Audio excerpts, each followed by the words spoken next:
오늘 우리에게 주시는 말씀은 데살로니가전서 5장 17절 말씀입니다. 같이 자리에서 일어나셔서 짧은 구절이기 때문에 저희가 같은 목소리로 같이 봉독하도록 하겠습니다. 데살로니가전서 5장 17절 말씀입니다. 같이 읽습니다. 시작. 쉬지 말고 기도하라. 다시 한 번만 읽겠습니다. 같이 읽습니다. 시작. 네, 감사합니다. 아멘. 자리에 앉으시겠습니다. 여러분 어떻게 감사절을 잘 보내셨나요? 네, 옆에 계신 분들하고 매일매일 새로운 은혜를 부어주시는 하나님께 감사하는 성도가 됩시다 하고 같이 인사 나누시겠습니다.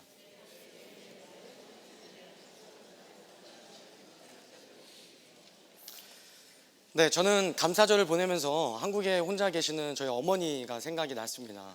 저희 어머니가 연세가 이제 38년생이시기 때문에 올해로 85세시고 이 어머니가 아버님은 29년생, 그래서 연세가 상당히 많으신데 돌아가셨죠.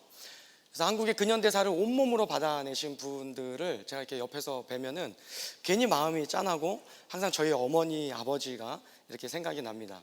그래서 저희 일부 예배 참여해 주시는 우리 어르신들 이렇게 가끔 뵈면은 제가 이렇게 식당에 찾아가서 인사도 드리고 그러면 그냥 왠지 모르게 감사하고 또 왠지 모르게 어머니 같고 아버지 같은 그런 마음이 들기 때문에 정말 진심으로 여러분들께 감사 또 이렇게 인사를 드린다는 것을 좀 알아주셨으면 좋겠고, 우리 교육자들도 그런 어머니 또 할머니 할아버지를 두고 있기 때문에 여러분 같이 그런 격려해 주시는 마음으로 우리 교육자들을 대해 주시면 좋겠습니다. 저희 어머니께서 나이가 들어가면 들어가실수록 저한테 했었던 말씀이 있습니다. 얼굴에 주름살이 늘고 머리가 희끗희끗해지고 사람들의 말소리가 잘 들리지 않으면서 이젠 더 이상 사람들을 만나고 대하는데 자신감이 떨어진다라고 그런 이야기를 저한테 고민을 털어놓으신 적이 있습니다. 그때 제가 우리 어머니께 뭐라고 말씀드렸을까요? 참 오만방자하게도 엄마, 성경에 보면은 이 주름살과 이 하얀 머리는 하나님께서 면류관이라고 그랬다고, 그 자신감을 잃지 말고 그냥 기쁘게 감사함으로 받아들여 라고 이렇게 권면 아닌 권면을 저희 어머니께 해드렸던 기억이 있습니다. 근데 제가 나이가 아직 젊지만 이제 하루 이틀 이게 머리에 흰 머리카락이 늘어나고 또 얼굴에 주름살이 조금씩 늘어나면서 참 어머니한테 제가 못할 말을 했구나라고 하는 생각이 들면서 참 그러한 이야기도 아들의 이야기를 이렇게 감사함으로 받아들여 주셨던 저희 어머니 생각에 감사절에 감사한 마음을 가질 수 있었습니다. 우리의 겉사람은 날로 후패하지만 우리의 속사람은 하나님께서 매일매일 새롭게 하시는 줄 믿으시고, 여러분 그러한 마음으로 감사한 삶을 하루하루 살아내시기를 주님의 이름으로 권면을 드립니다. 오늘은 하나님께 드리기라고 하는 시리즈로 진행되는 네 번째 시간으로 기도에 대해서 저희가 말씀을 묵상해 보기를 원합니다.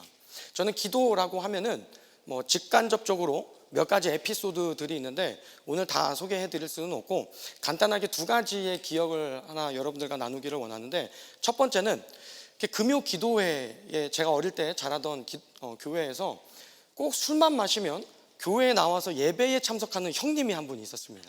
그래서 이 형님은 술 냄새를 풀풀 풍기면서 본단 저 뒤에 앉아가지고 예배를 드리는데 예배가 끝나고 나면 몸을 가누지 못할 정도로, 그래서 교육자분들이 꼭 가가지고 같이 무슨 문제가 있는지 이야기를 나눴던 그런 기억이 있습니다.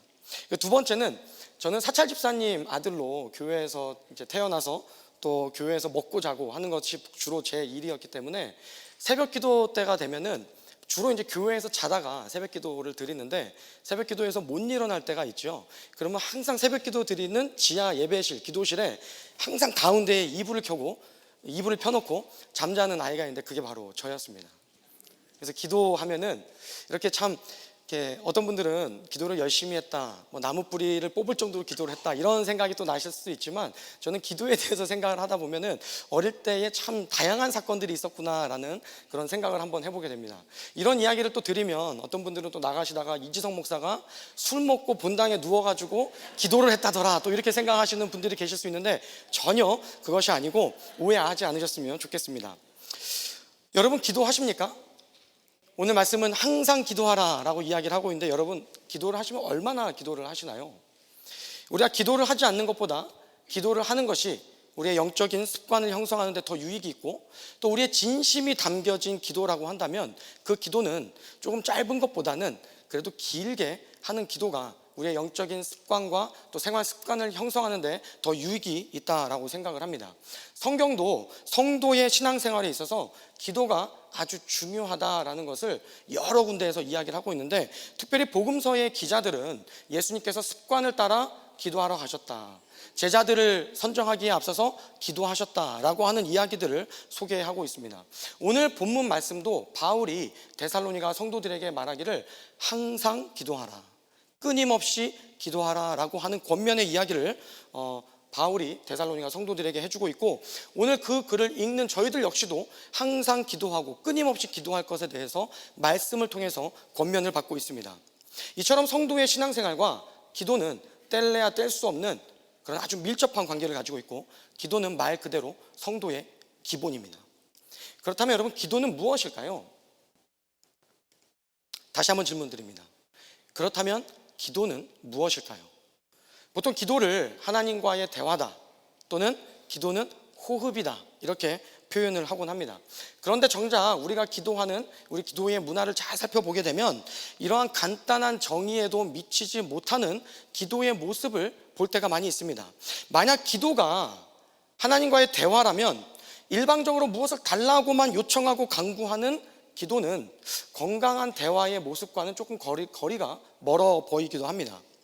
그러니 기도는 대화라는 정의에 뭔가 부합해 보이지 않기도 하다라는 말씀입니다. 만약에 기도가 호흡이라면 우리가 죽지 않기 위해서 스스로 자가 호흡을 하는 것은 너무나 중요한데, 기도의 자리를 필요에 의해서만 찾거나 혹은 누군가에게 기도 부탁을 해서 기도를 받아야지만 내 마음이 평안해지는 그러한 기도의 모습을 볼 때 기도는 호흡이다라고 하는 정의에도 뭔가 부족해 보인다라는 것입니다. 이처럼 오늘날 우리 그리스도인들의 기도 생활은 무심코 말하는 이런 정의에도 뭔가 부합해 보이지 않는 면들이 조금씩 있는데, 오늘은 성경 말씀을 통해서 우리가 조금 오해하고 있는 부분들, 100%는 아니지만 때로는 오해하고 있는 기도의 모습들을 한번 살펴보고, 그렇다면 하나님께서 받으시는 기도는 뭔가, 그리고 성도로서 지향해야 될 기도의 모습은 무엇일까라고 하는 내용을 두 가지로 살펴보도록 하겠습니다. 오늘 설교자가 나름 고민하고 이 정리한 말씀을 이 시간을 통해서 여러분들과 함께 또 같이 나누기를 원하는데, 그냥 말씀만 듣고 끝나는 것이 아니라 여러분들의 발걸음이 다시 한번 우리의 새벽 경건의 자리로, 또 토요 새벽 기도회의 자리로, 또 금요 기도회의 자리로 옮겨지시기를 주님의 이름으로 부탁을 드립니다. 첫 번째, 저희가 기도회에 대해서 이야기를 할 때 오해하는 것이 한 가지 있는데, 많은 경우 기도를 영적 전투를 위한 무기로만 생각을 한다는 것입니다. 생각보다 많은 성도님들이 그렇게 생각을 하는데요, 흥미롭게도 성경은 기도를 영적 전쟁을 위한 무기로만 소개하지 않는다는 것입니다. 여러분 잘 알고 있다시피 에베소서 6장에는 우리가 영적 전투를 위한 전신갑주에 대해서 소개하고 있습니다. 6장 11절에서 17절 말씀을 보면요, 총 6개의 공격 무기와 수비용 무기들이 소개됩니다. 이 6개의 항목에는 기도가 포함되어 있지 않습니다. 제가 말씀을 한번 요약을 해서 읽어드리면 이렇습니다. 에베소서 6장 11절부터 17절까지의 말씀을 요약해서 읽어드립니다. 마귀의 간계를 능히 대적하기 위하여 하나님의 전신갑주를 입으라. 그러므로 하나님의 전신갑주를 취하라. 그런즉 서서 진리로 너희 허리띠를 띠고 의의 호심경을 붙이고 평안의 복음이 준비한 것으로 신을 신고 모든 것 위에 믿음의 방패를 가지고 이로써 능히 악한 자의 모든 불화살을 소멸하고 구원의 투구와 성령의 검 곧 하나님의 말씀을 가지라. 여러분 어떤가요? 이 기도가 공격 또는 수비형 목적을 위한 무기로 포함이 되어 있나요? 그렇지 않습니다. 여러분 18절을 보면요, 18절에는 기도는 영적 전투를 위해서 우리가 해야 되는 이유에 대해서 소개를 하고 있습니다. 18절을 제가 공동 번역 버전으로 여러분들에게 읽어드리겠습니다. 여러분은 또한 언제나 기도하며 하나님의 도우심을 청하십시오. 모든 경우에 성령의 도움을 받아 기도하십시오. 늘 깨어서 꾸준히 기도하며 모든 성도들을 위하여 간구하십시오. 여러분, 바울은요, 28절의 말씀에 따르면 전투복과 무기를 갖춘 군인이 전쟁에서 승리하기 위해서 후방의 지원을 요청하게 되는데, 마치 그것처럼 전투에 임하는 군사가, 영적 전투에 임하는 군사가 하나님의 구원의 손길과 하나님의 도움을 구하는 수단으로 기도하라라고 권면하고 있다는 것입니다. 그것 자체가 무기가 아니라 바로 하나님의 도움을 요청하는 수단이다라는 것입니다. 여러분, 공관복음서에서도요, 예수님께서 침례 받으신 후에 40일 동안 광야로 이끌려서 마귀에게, 사단에게 시험을 받는 장면이 공관복음서에 기록이 되어 있습니다. 이 내용을 보시게 되면은 예수님께서는 마귀의 공격과 유혹과 시험을 기도로서 이겨내신 것이 아니라 무엇을 통해서 이겨내시죠? 기록된 하나님의 말씀을 통해서 이겨내신다라는 것입니다. 우리가 흔히 알고 있는 이런 말씀이 있습니다. 마가복음 9장 29절에 보면은 기도 외에는 다른 것으로는 이런 종류가 나갈 수 없다라는 말씀도 마찬가지입니다. 여기서 기도라고 번역하고 있는 이 단어의 원래 뜻은 하나님께 도움을 요청하는 간구라는 것입니다. 이 의미를 가지고 본문을 다시 한번 읽어보게 되면 하나님의 도움이 없이는 이런 유가 나갈 수 없다라는 거죠. 그러니까 우리는 번역을 기도라고 했기 때문에 기도가 가지고 있는 마치 수단이나 목적 자체가 전쟁을 위한 도구라고 생각을 하지만, 기도는 성경이 이야기하기를 끊임없이 하나님의 도움, 하나님의 간구, 하나님께 드리는 도움의 요청의 간구를 담아내고 있는 것이 바로 기도라는 것입니다. 만약에 기도가 이렇다면 기도는 기도자가 적극적으로 마귀를 대적하기 위한 수단이나 무기가 아니라 1차적으로 하나님의 도우심을 간구하는 수단입니다. 마치 전쟁터 한복판에서 전투 중인 부대에서 후방에 있는 지원 부대에게 포병 사격을 요청하거나 전투기에 폭격 요청을 하는 것처럼, 그것을 통해서 승리를 쟁취해내는 것처럼 영적 전투에 임하고 있는 성도라고 하는 군사 개개인 한 명 한 명이 하나님의 도우심을 요청하고, 하나님의 도우심이 없이는 내가 이 전투에서 이길 수 없습니다 라고 하는 그 도우심에 대한 요청이 바로 기도라는 것입니다.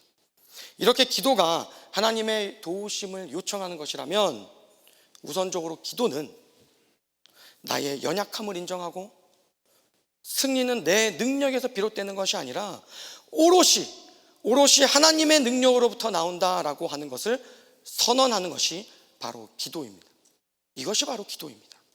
다시 한번 말씀드립니다. 기도가 하나님의 도우심을 요청하는 것이라면 우선적으로 기도는 나의 연약함을 하나님 앞에 인정하고 승리는 하나님으로부터 나온다라는 것을 선언하는 것, 그것이 바로 기도입니다. 두 번째, 기도에 대한 오해는 이렇습니다.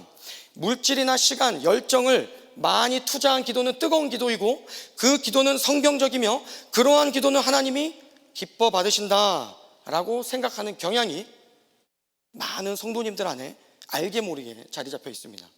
그런데 흥미롭게도요, 성경은 종교적 열광에 경도된 기도가 참된 기도와는 거리가 먼 기도일 수 있다라는 것을 반복적으로 소개하고 있습니다. 특별히 열왕기상 18장 20절에서 29절 말씀은요, 엘리야가 바알 선지자들과 함께 참된 하나님이 누구이신지를 놓고 겨루는 장면이 기록되어 있습니다. 오늘 이 본문은 2부 예배 시간에 이재영 목사님께서 설교를 하시니까 혹시 시간이 되시는 분들은 2부 예배도 참석하셔서 말씀을 한번 또 묵상해 보시면 좋겠습니다. 이 이야기를 간단하게 소개를 드리면요, 아합 왕이 선지자들을 갈멜산으로 모읍니다. 이때 엘리야가 모든 백성에게 너희가 어느 때까지 둘 사이에서 머뭇머뭇하려느냐, 하나님이 만일 참 신이면 그를 따르고 바알이 만일 하나님이면 그를 따를지니라 라고 양자택일을 요청을 한다는 것입니다. 그리고 엘리야는 바알의 선지자들과 제물을 놓고 어느 제단에 불이 붙는지를 놓고 이야기를 하게 되는데, 오랜 시간 동안 바알 선지자들은요, 종교적인 열심과 자신들을 자해하는 예배의 형식을 가지고 예배를 드림에도 불구하고, 기도를 드림에도 불구하고, 그 바알이라고 하는 신에게 요청하고 있음에도 불구하고 그 제단에는 아무런 변화가 없습니다. 그 이야기를 열왕기상 18장 26절에서 29절의 말씀을 요약을 해서 읽어드리도록 하겠습니다. 그들이 받은 송아지를 가져다가 아침부터 낮까지 바알의 이름을 불러 이르되 바알이여 우리에게 응답하소서 하나 아무 소리가 없고 아무 응답하는 자도 없으므로 그들이 그 쌓은 제단 위에서 뛰놀더라. 정오의 이름에 엘리야가 그들을 조롱하여 이르되 큰 소리로 불러라. 그가 잠깐 나갔는지 혹은 그가 잠이 들어서 깨워야 할 것인지 하매 이에 그들이 큰 소리로 부르고 그들의 규례를 따라 피가 흐르기까지, 그들의 규례를 따라라는 건 예배의 예법을 얘기하는 거죠. 피가 흐르기까지 칼과 창으로 그들의 몸을 상하게 하더라. 29절을 보면 이렇게 이야기를 합니다. 이같이 하여 정오가 지났고 그들이 미친 듯이 떠들어 저녁 소재 드릴 때까지 이르렀으나 아무런 소리가 없고 응답하는 자나 돌아보는 자가 없었더라 라고 열왕기상에 종교적 열광에 빠진 그런 기도와 예배의 모습이 진리와는 거리가 멀 수 있다라는 이야기를 소개하고 있다는 것입니다. 여러분, 종교적 열광 속에 아주 오랜 시간 기도하고 자신들이 믿는 신을 불렀지만 허상에 불과했던 바알은요, 여러분, 기도에 응답할 수 있는 실존하는 신이 아니었죠. 이렇게 엘리야와 바알 선지자들의 대결은 종교적 열광주의가 진리와는 거리가 멀 수 있다라고 하는 이야기를 저와 여러분들에게 보여주고 있다라는 것입니다. 여러분, 이와 동일한 사건이요, 신약 성경에도 나타납니다. 에베소에서 있었던 이야기인데 사도행전 19장 말씀을 보면 이렇게 기록을 합니다. 바울이 에베소뿐 아니라 거의 전 아시아를 통하여 수많은 사람들을 권하여 말하되 사람의 손으로 만든 것들은 신이 아니라 우리의 이 영업이 비즈니스가 천하여질 위험이 있을 뿐 아니라 큰 여신 아데미의 신존도 무시당하게 되고 온 아시아와 천하가 위하는 아데미 신의 위엄도 떨어질까 하노라 하니 그들이 이 말을 듣고 분노가 가득하여 외쳐 이르되 크다 에베소 사람의 아데미여 하니 온 시내가 요란하여 다 한 소리로 외쳐 이르되 크다 에베소 사람의 아데미여 하기를 2시간이나 하더니. 여러분, 이렇게 종교적 열광이 극단으로 향하면 향할수록 무기력하고 무능력한 바알과 아데미의 거짓된 실체만 드러날 뿐이다라는 것입니다. 여러분, 기도를 이렇게 생각을 해보면 기도는 내가 열광적으로 열정적으로 무엇인가를 하면 하나님을 움직일 수 있다라고 하는 망령된 생각을 벗어버리고 나의 모든 것을 다 아시는 하나님, 그 하나님 앞에서 나의 진실되고 가장 연약한 모습까지도 있는 그대로 드러내는 것이 바로 기도라는 것입니다. 이렇게 우리의 가장 솔직한 모습을 드러낼 때 하나님께서는 우리의 노력과 무관하게 일하시기도 하시고 내가 생각했던 것과는 전혀 다른 방식의 길을 내기도 하시고 때론 기도할 수 없어서 우리가 작은 신음으로 끙끙 앓을 때에 그 기도조차도 응답하시는 분이 바로 하나님이십니다. 바로 이것이 성경이 말하고 있는 기도의 모습입니다. 세 번째, 우리가 기도에 대해서 오해하고 있는 것이 있습니다. 우리는 예수님의 이름으로 기도하면 무엇이 됐든지 간에 모든 것이 다 응답받을 것이라고 생각하는 경향을 가지고 있습니다. 그것은 절반의 생각이라고 이야기할 수 있을 것 같습니다. 정말 예수님의 이름으로 기도하면 모든 것이 여러분 다 이루어지나요? 성경은 분명히 어린아이와 같은 태도, 그리고 기도에 대한 어떤 외적인 조건을 하나님께서 받는 것이 아니다라고 이야기를 하고 있습니다. 근데 우리는 왜 예수 그리스도의 이름으로 기도하고 있을까요? 요한복음 14장 13절 말씀과 14절 말씀을 보면은 예수님께서 이렇게 가르치셨습니다. 내 이름으로 무엇을 구하든지 내가 시행하리니. 여러분, 그런데 기도를 하는 성도들이 반드시 알아야 할 것이 있습니다.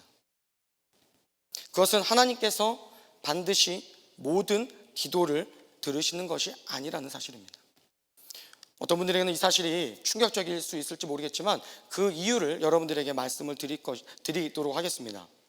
성경은 외적 조건을 갖춘 기도임에도 불구하고 그 기도에 대해서 하나님께서 응답하지 않을 수 있다라고 하는 이야기를 여러 곳에서 이야기하고 있습니다. 시편 80편 4절의 말씀을 저와 여러분들 같이 한번 읽어보도록 하겠습니다. 시편 80편 4절 말씀입니다. 시작. 만군의 하나님 여호와여, 주의 백성의 기도에 대하여 어느 때까지 노하시리이까. 여러분, 시편은 구체적으로 무엇 때문에 하나님께서 기도를 받지 않는지에 대해서 이야기하고 있지는 않지만 하나님께서 하나님의 백성, 주의 백성의 기도를 들으시는데 그 기도에 대해서 노하신다, 진노하신다라고 언급을 하고 있습니다. 하나님께서 진노하고 기도를 듣지 않는 이유는 그렇다면 무엇일까요? 잠언 28장 9절 말씀을 저와 여러분들 같이 읽도록 하겠습니다. 같이 읽습니다. 잠언 28장 9절 말씀입니다. 같이 읽습니다. 시작. 율법을 듣지 아니하면 그의 기도도 가증하니라. 여러분, 시편은요 뭐라고 그랬죠? 하나님께서 주의 백성의 기도를 노하신다, 진노하신다라고 이야기를 하고 있는데, 잠언에 있는 말씀은 그 기도에 대해서 하나님께서 진노하시고 가증히 여기는 이유를 이렇게 이야기를 하고 있습니다. 사람이 귀를 돌려 율법을 듣지 아니하면. 다시 말해서 우리의 기도에 율법의 정신이 사라졌기 때문에 하나님께서 그 기도를 듣지 않는다라는 것입니다. 그렇다면 율법의 정신은 무엇일까요?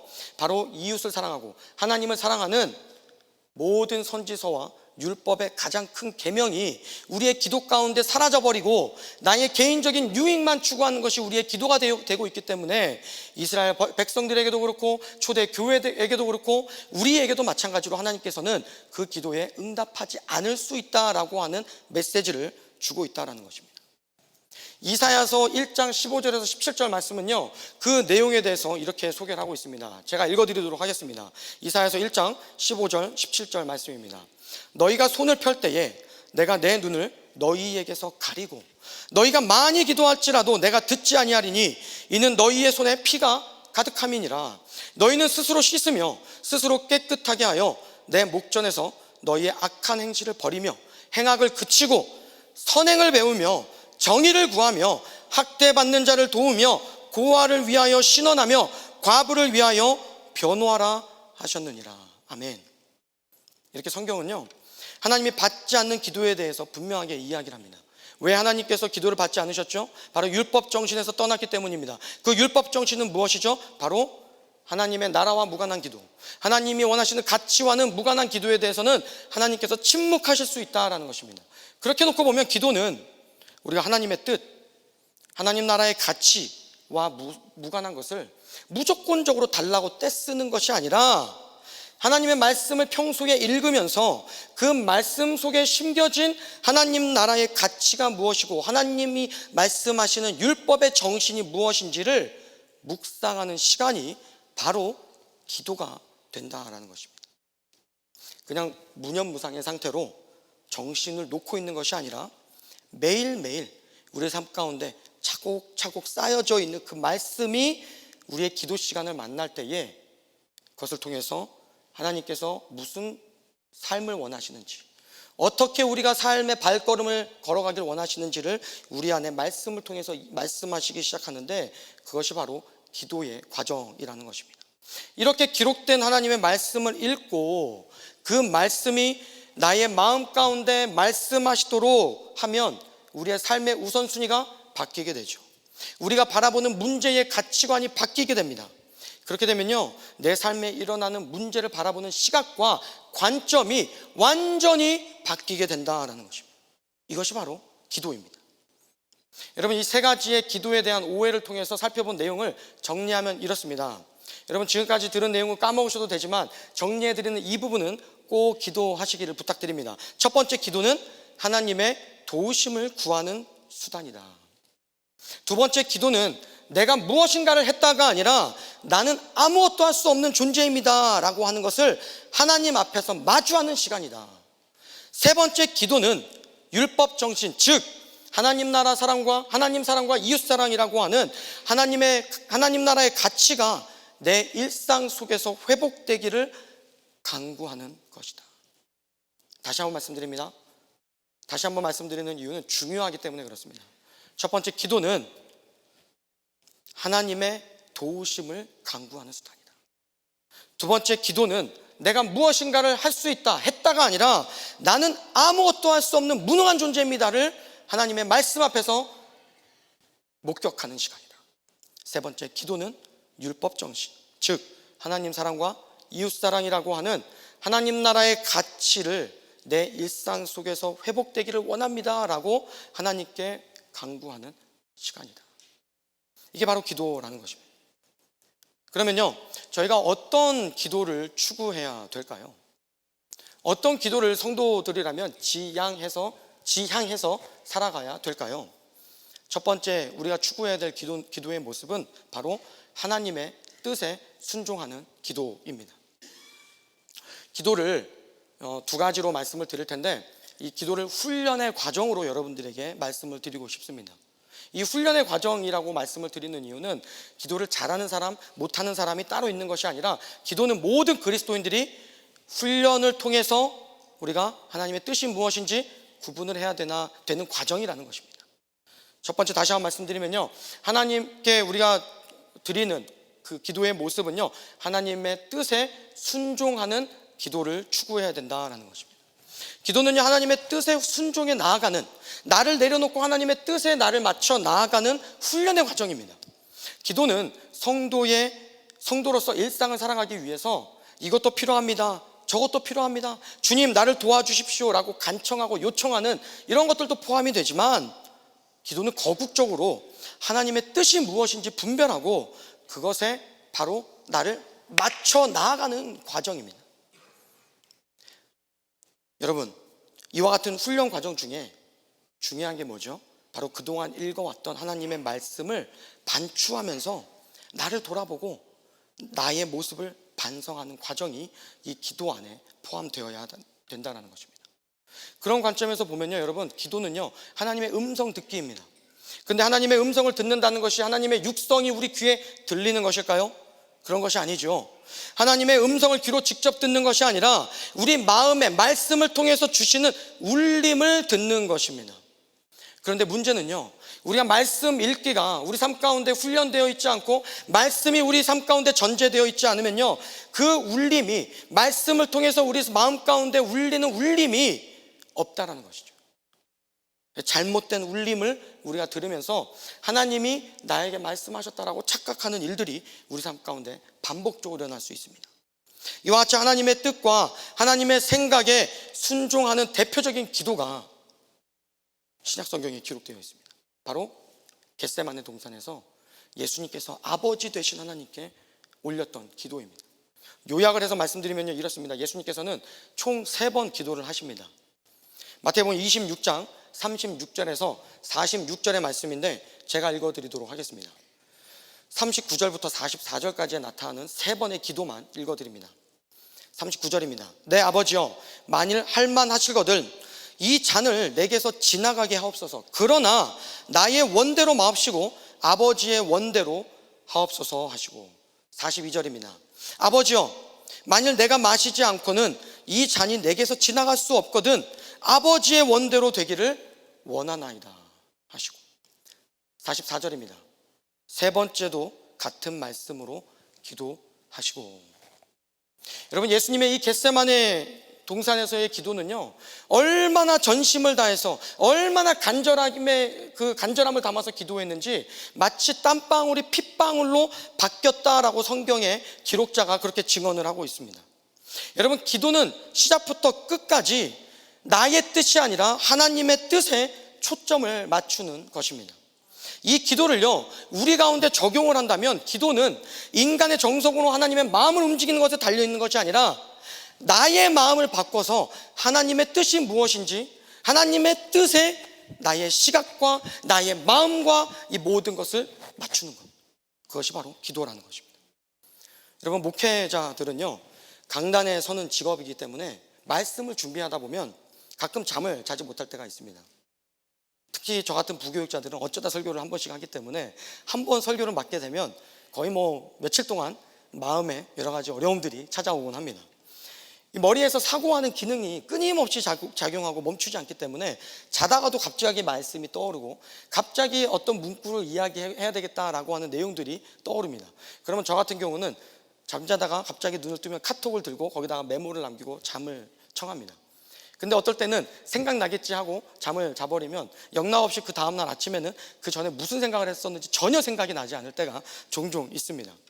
저희 아내는 제가 그런 이야기를 종종 하면 그럴 때마다 마치 사무엘처럼 주님, 종이 여기 있으니 말씀하옵소서 하고 무릎을 꿇으라고 이렇게 이야기를 하곤 합니다.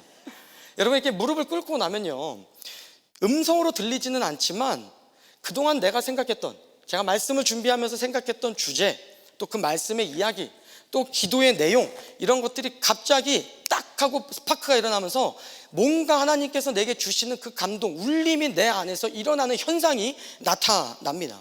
바로 아하라고 하는 그 아하 모먼트라고 할 수 있죠.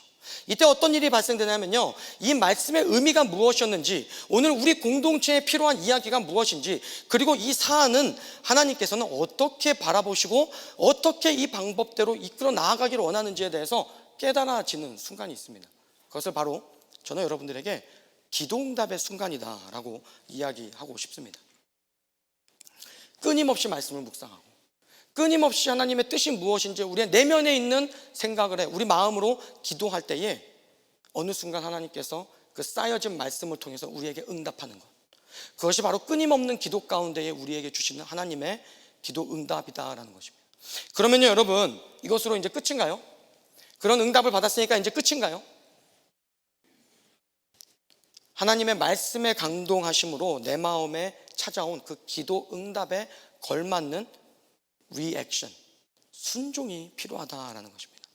여러분, 어떻게 보면요, 외면으로 볼 때는 끊임없는 기도, 끊임없는 간구는요, 우리가 일상적으로 하는 염려와 걱정과 그 겉모습은 크게 다르지 않을 수가 있습니다.